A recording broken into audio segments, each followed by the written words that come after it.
بسم اللہ الرحمن الرحیم۔ آج کی ویڈیو میں ہم سماعت کریں گے مکروہات روزہ، یعنی وہ احکام، وہ افعال کہ جس سے روزہ نہ ہی تو ٹوٹتا ہے اور یعنی جس سے روزہ ٹوٹ جانا ایسا نہیں ہے،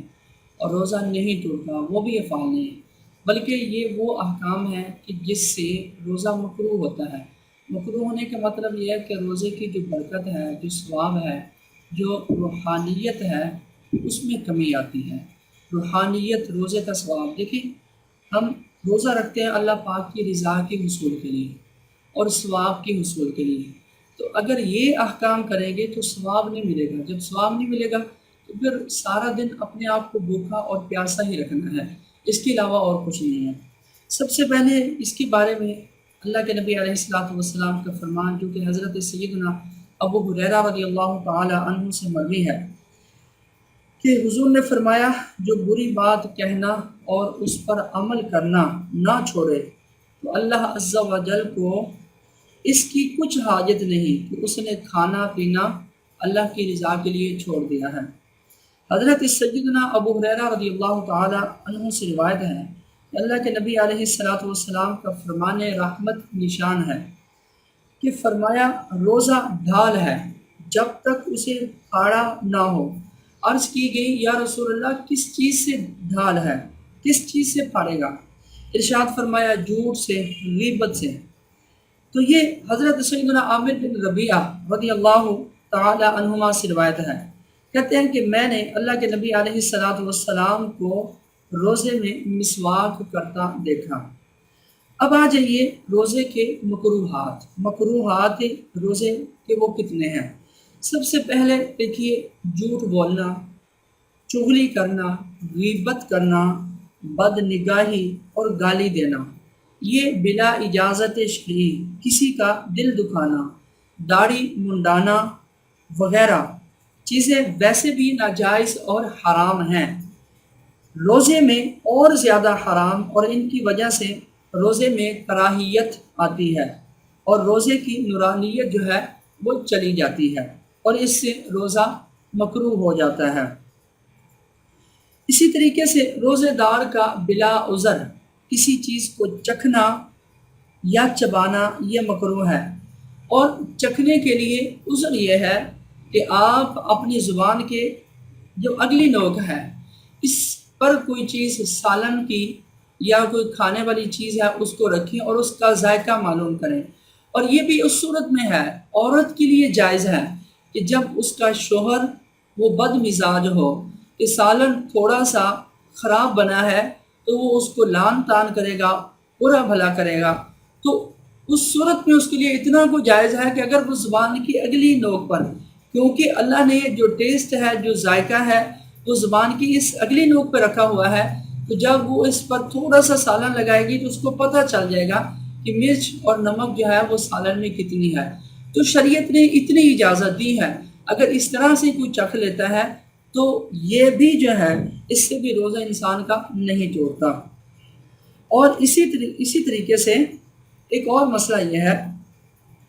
کہ کوئی چیز آپ نے خریدی ہے اور اس کا چکھنا ضروری ہے، اگر نہ چکھا تو نقصان ہوگا، تو ایسی صورت میں چکھنے میں حرج نہیں ورنہ مکروہ ہے۔ اسی طریقے سے بیوی کا بوسہ لینا اور گلے لگانا اور بدن کو چھونا مکروہ نہیں، ہاں اگر یہ اندیشہ ہو کہ انزال ہو جائے گا یا جماع میں مبتلا ہوگا، اور ہونٹ اور زبان چوسنا روزے میں مطلقاً مکروہ ہے۔ یوں ہی مباشرت یعنی شرم گاہ سے شرم گاہ ٹکرانا یہ بھی مکروہ ہے، اس سے روزہ مکروہ ہو جاتا ہے۔ گلاب یا مشک وغیرہ سونگھنا، داڑھی مونچھ میں تیل لگانا اور سرما لگانا یہ بھی مکروہ نہیں ہے، اس سے بھی روزے کو کوئی حرج نہیں ہے۔ روزے کی حالت میں ہر قسم کا عطر لگانا، سونگھ بھی سکتے ہیں، اور کپڑوں پر لگانا یہ بھی جائز ہے۔ روزے میں مسواک کرنا مکروہ نہیں، بلکہ جیسے اور دنوں میں سنت ہے ویسے ہی روزے میں بھی سنت ہے۔ مسواک خشک ہو یا تر، اگرچہ پانی سے تر کی ہو، زوال سے پہلے کریں یا بعد میں، کسی بھی وقت کریں اس سے روزہ مکروہ نہیں ہوتا۔ اسی طریقے سے اکثر لوگوں میں یہ مشہور ہے کہ زوال کے وقت یا زوال کے بعد مسواک کرنا مکروہ ہے، تو دراصل یہ ہمارے مذہب حنفیہ کے خلاف ہے۔ اگر مسواک چبانے سے ریشے چھوٹیں یا مزہ محسوس ہو تو ایسی مسواک روزے میں نہیں کرنا چاہیے۔ اسی طریقے سے وضو اور غسل کے علاوہ ٹھنڈک پہنچانے کی غرض سے کلی کرنا یا ناک میں پانی چڑھانا یا ٹھنڈک کے لیے نہانا، جیسے گرمیوں کا موسم ہوتا ہے اور ہمارے روزے جو ہے وہ لینتھی ہوتے ہیں، 15 گھنٹے، 12 گھنٹے، 13 گھنٹے کا روزہ چلا جاتا ہے اور اوپر سے گرمی بھی زیادہ ہوتی ہے، تو اس صورت میں ٹھنڈک کے لیے نہانا بلکہ بدن پر بھیگا کپڑا لپیٹنا بھی مکروہ نہیں ہے، ایسا کر سکتے ہیں۔ بعض لوگ روزے میں بار بار تھوکتے رہتے ہیں، شاید وہ یہ سمجھتے ہیں کہ روزے میں تھوک نہیں نگلنا چاہیے۔ ایسا نہیں ہے، البتہ منہ میں تھوک اکٹھا کر کے نگل جانا یہ تو بغیر روزے کے بھی ناپسندیدہ فعل ہے، یعنی کام ہے اور روزے میں مکروہ ہے۔ رمضان المبارک کے دنوں میں ایسا کام کرنا جائز نہیں جس سے ضعف کمزوری آ جائے، روزے توڑنے کا ظن غالب ہو، لہٰذا نان بائی اور سخت کام کرنے والوں کو چاہیے